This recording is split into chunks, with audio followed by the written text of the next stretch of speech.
पुंडलीकवरदा हरिविठ्ठल श्री ज्ञानदेव तुकाराम सद्गुरु समर्थ त्र्यंबकानंद महाराज की जय।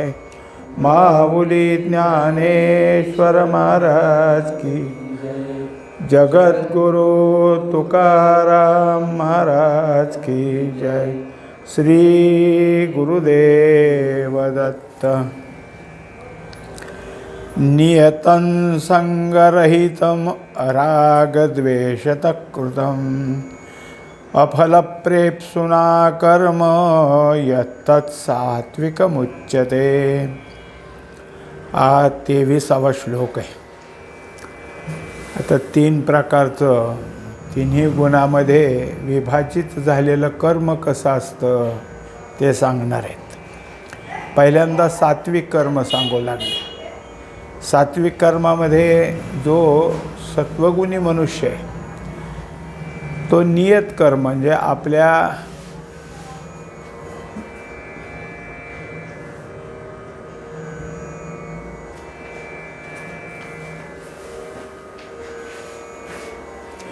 भागाला जे कर्म आलं, वर्णाश्रमाप्रमाणे जे कर्म आलेलं आहे त्या कर्माला करण्याकरता असंग म्हणजे त्याचं कर्तृत्व भाव घेत नाही। आणि शिवाय काय आहे की त्याच्या ठिकाणी त्या कामाचा प्रेम किंवा द्वेष असंही काही नाही। दुसरी गोष्ट की केलेल्या कर्माच्या फळाची इच्छा करत नाही। असा असणारा हा सात्विक कर्म करणारा सत्वगुणी त्याचे कर्म कशा प्रकारे येतात ती माहिती सांगतात।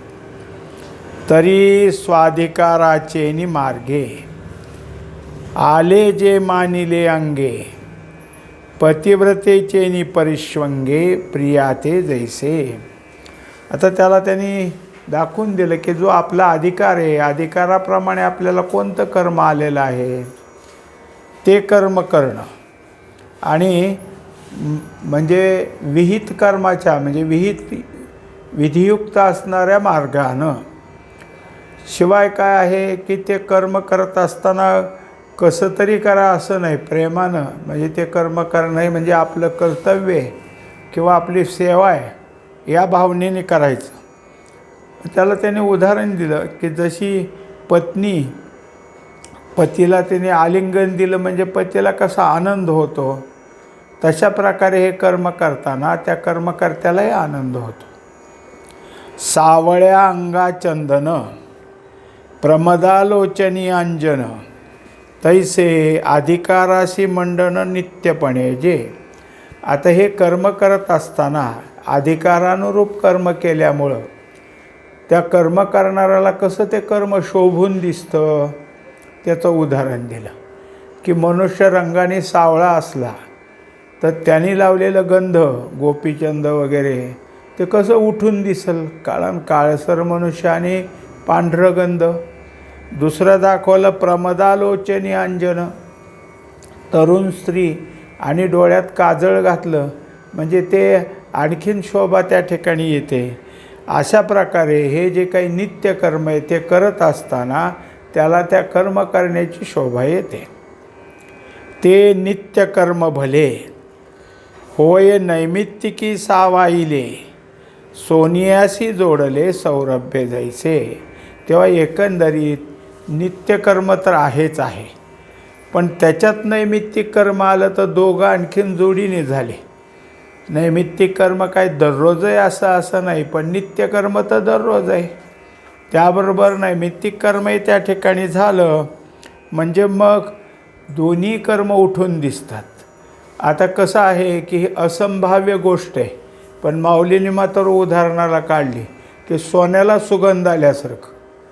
आता हा एकमेकाचा मेळ कसा, पण सोनं जे आहे ते जसं काही त्याला सुगंधच आहे म्हणजे किती छान दिसल तसं हे 2 कर्म करणारा तो या ठिकाणी काय आहे की त्याची जी काही करण्याची पद्धत आहे, करण्यामधलं जे त्याचं प्रेम आहे, सहाय्य आहे ते उठून दिसतं।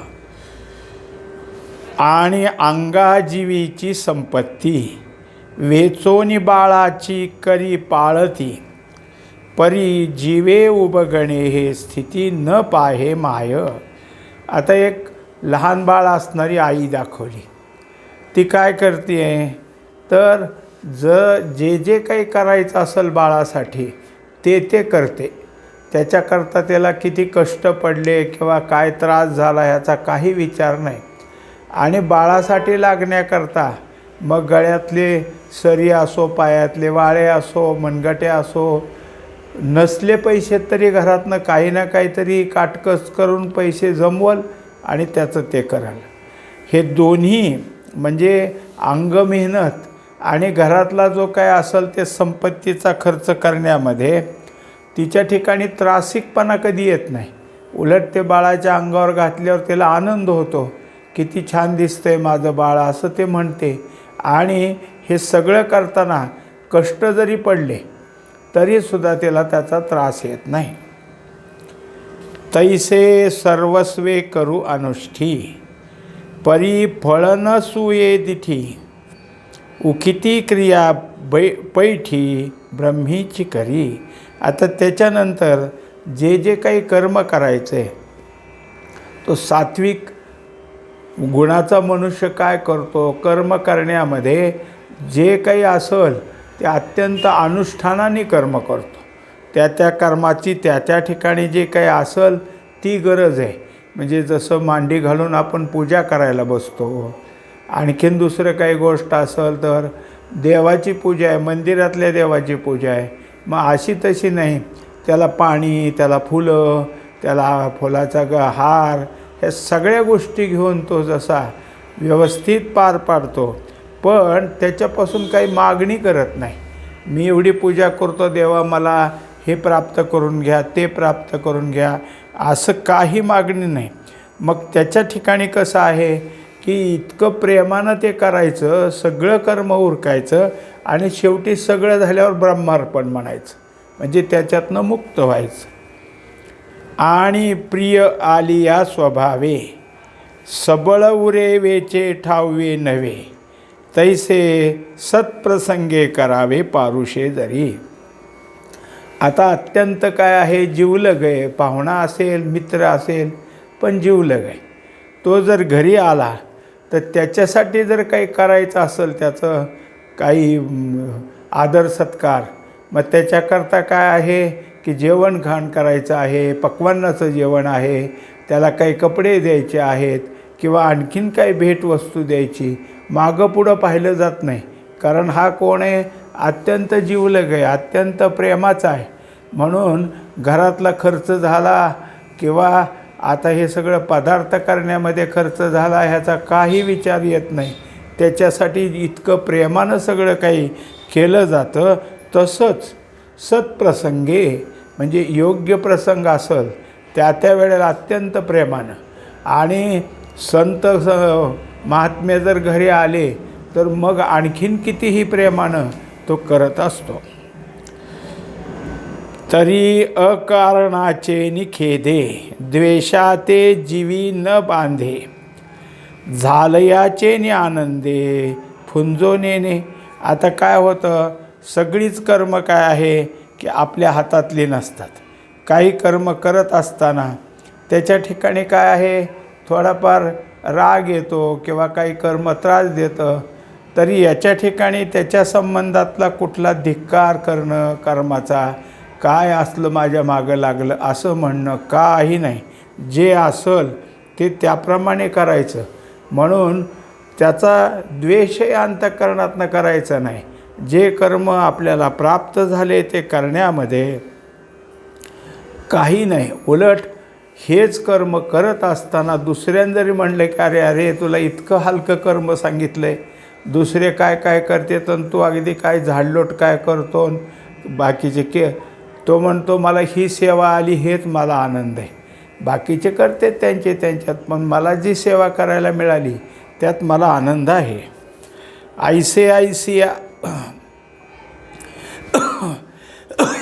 ऐसे हातवटिया कर्म निपजे जे धनंजया जान सात्विक हे तया गुणनामगा.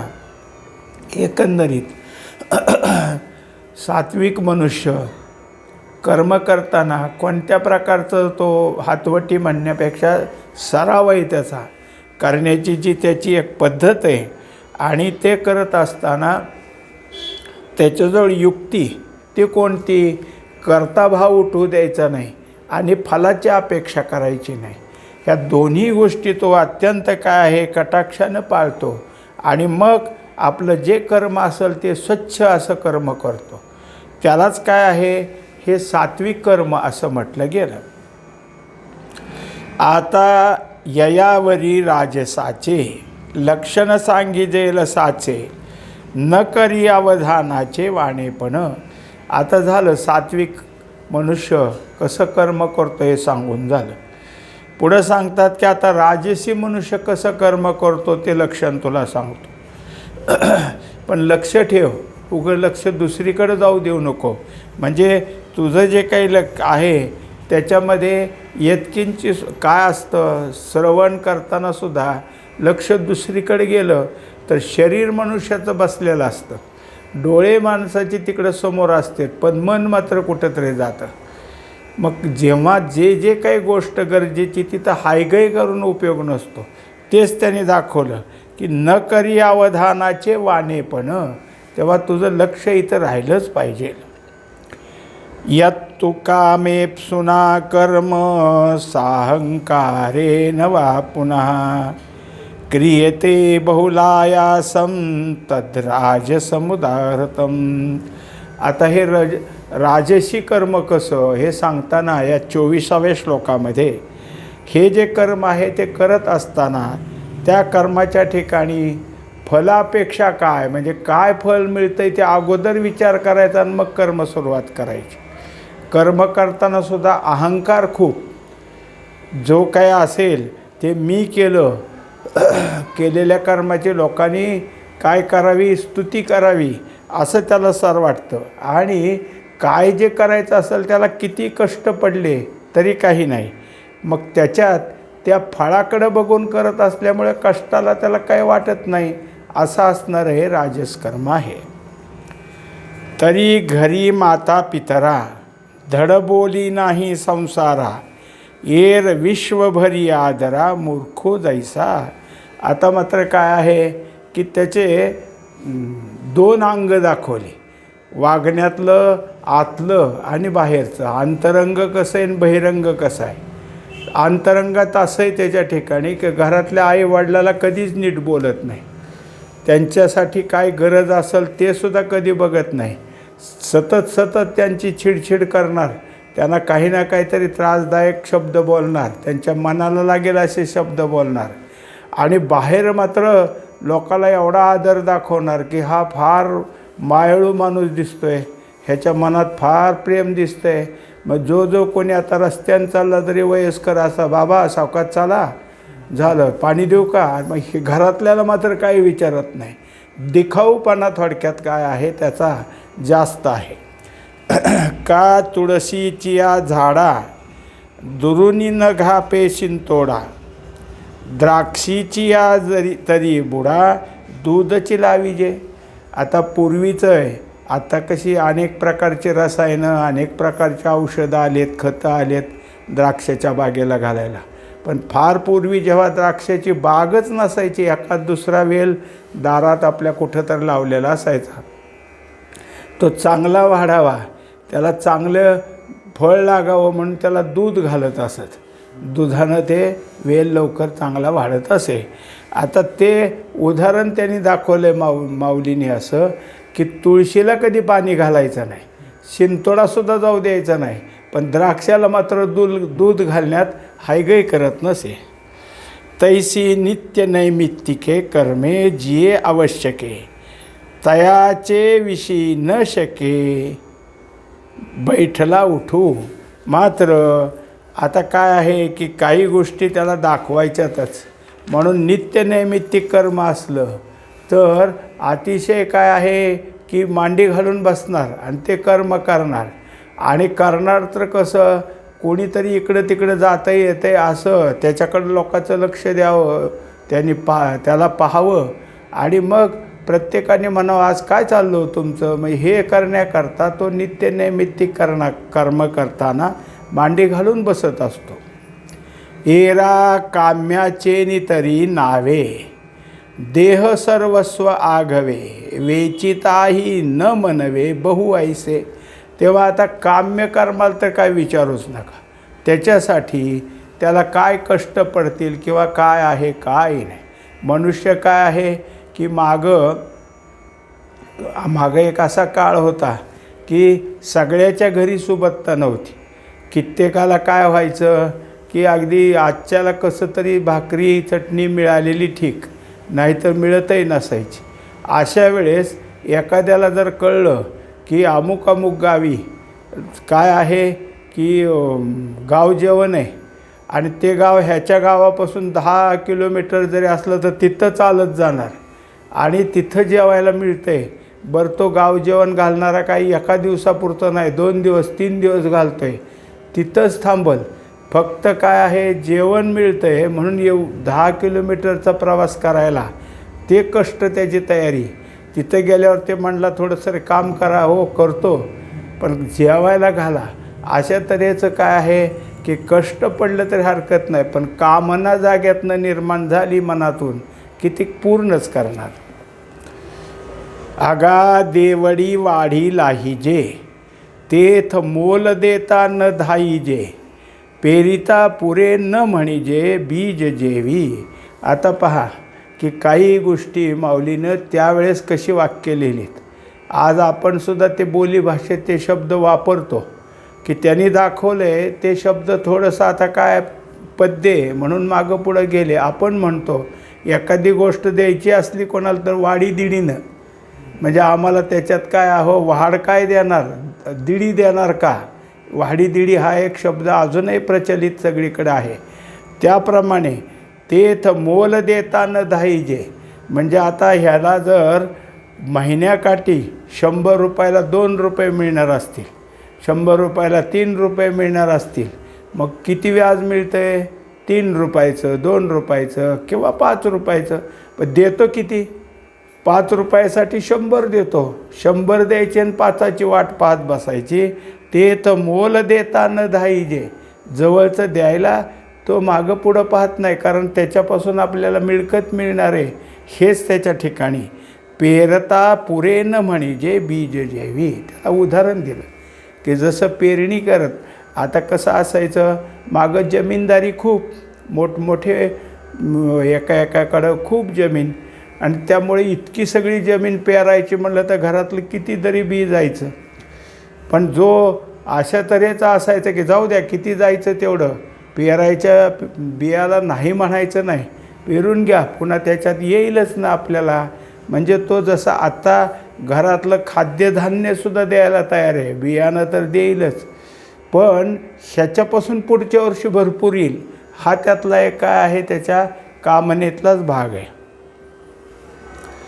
का परिसू झालिया हाती, लोहा लागी सर्व संपत्ती, वेचू करिता ये उन्नती, साधको जैसा. आता त्याला दुसरं उदाहरण दिलं की परीस सापडला आहे, पण घरात लोखंडच नाही ना, लावायचं कशाला. आता लोखंडच खरेदीला निघाला.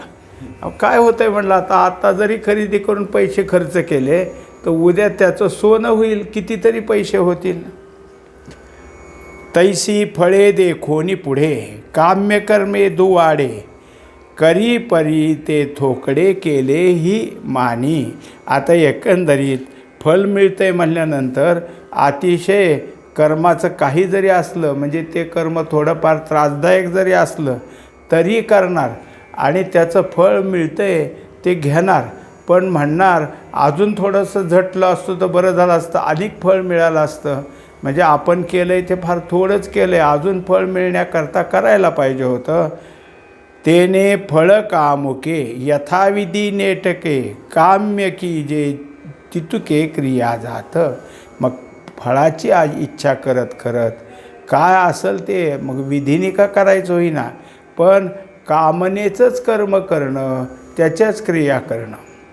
आणि तयाही केली याचे, तोंडी लावी दौंडीचे, कर्मिया नाव पाठाचे वाणे सारी. आता त्यात जे जे कर्म करायचे ते तर करणारच, कारण त्याला फळाची अपेक्षा आहे. फळापेक्षेनं कर्म करतो आहे, पण फळ काय मिळणार आहे त्याच्यासाठी मी किती कर्म केलं हे नाही बाहेर सगळीकडे सांगत हिंडणार. अतिशय काय करणार की जसं दवंडी देतात तसं ज्याला त्याला भेटल त्याला मी हे कर्म केलं, मी हे कर्म केलं असंच सांगत राहणार. आणि त्यासाठी मी केले, मग आता काय करणार. फुलं किंवा एवढ्या तेवढ्या खडीसाखरेचा प्रसाद तो वाटत जाणार. बघा हे मी पूजा केली, हे घ्या प्रसाद, पूजा केली घ्या. खडा द्यायचा एवढा, पण सगळ्याला आपण पूजा केल्याचे सांगतो मात्र. तैसा भरे कर्माहंकारू, मग पिता अथवा गुरु ते न मनी काळ ज्वरू औषध दैसे.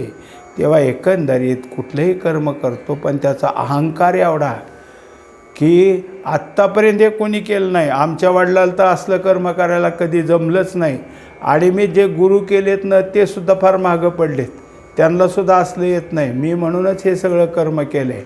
असा अहंकारात वडील असो गुरु असो त्यांचा अपमान करतो. मग आता त्याला उदाहरण दिलं आहे की कसं आहे, तर जसा विषमज्वर किंवा मुदतीचा ताप, त्याची मुदतच ठरते, त्यामुळं तो एवढ्या तेवढ्या औषधाला जो म्हणत नाही.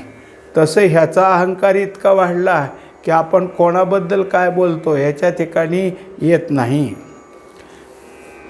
तैसे साहंकारे, तैसेनी साहंकारे फळाभिलाषाची नरे कीजे गा आदरे. जे जे काही एकंदरीत याच्याजवळ कोणत्या कोणत्या गोष्टी झाल्या, आता अहंकार एक आहे, फळाची अपेक्षा आहे, आणि त्यामुळं ते कर्म करण्याकरता तो झटझोम करतो.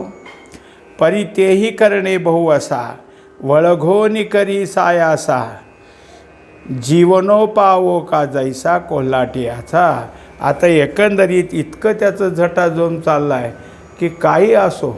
मग त्याला उदाहरण दिले की डोंबारी किती झटझोम करतो, या गावचं त्या गावाला सगळं साहित्य न्यायचं, सकाळी वाद्य वाजून लोक हाका मारायची, एवढं मोठं काय वेळूचे बांधायचं, त्या तारेहून चालायचं, उड्या मारायच्या, कोलांट्या खायच्या, इतकं कष्ट करायचं, आणि कुणीतरी द्या थोडं, कुणीतरी द्या थोडं असं मागत राहायचं. एका कणा लागी उंदिरू, आसका उपसे डोंगरू, का शेवाळ उद्देशे दरदुरू, समुद्र ढवळी. आता त्याच प्रकारे जरासं काहीतरी खायला कण मिळतो म्हणून उंदीर कितीतरी उकीर काढतो. दुसरी गोष्ट, त्या बेडकाला काहीतरी चिखलातलं खायचं असतं म्हणून सगळा समुद्र ढवळून काढतो. पाही भिके परते न लाहे, तरी गारुडी सापू आहे, काय की जे शिणूची होये गोडू एका. आता त्याला उदाहरण दिलं आहे की भीक मागायची, भिकेसाठी दारात गारुडी येतो, पण त्या भिकेला मिळायचं म्हणून सापाचं ओझं खांद्यावर वागवतो. त्या ओझ्यात इतकं ओझं वागवून काय केलं, भिकच मागितली की दुसरं काय, म्हणजे सर्पाचं ओझं वागवायचं आणि भीक मागायचं. अशा एवढ्या तेवढ्या ह्याला किंवा ओझ्याला तो शीन मानत नाही.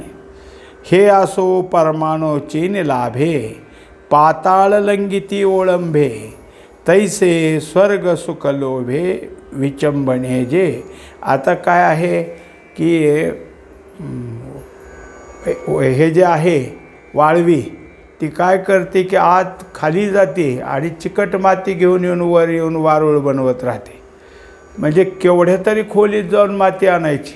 हे सगळं का, एक कणभर काहीतरी खायला मिळतं, परमाणू, त्याच्यासाठी एवढं मोठं सगळं काय आहे उपसा ते बाहेर काढते. आणि बाकीचंही तसंच.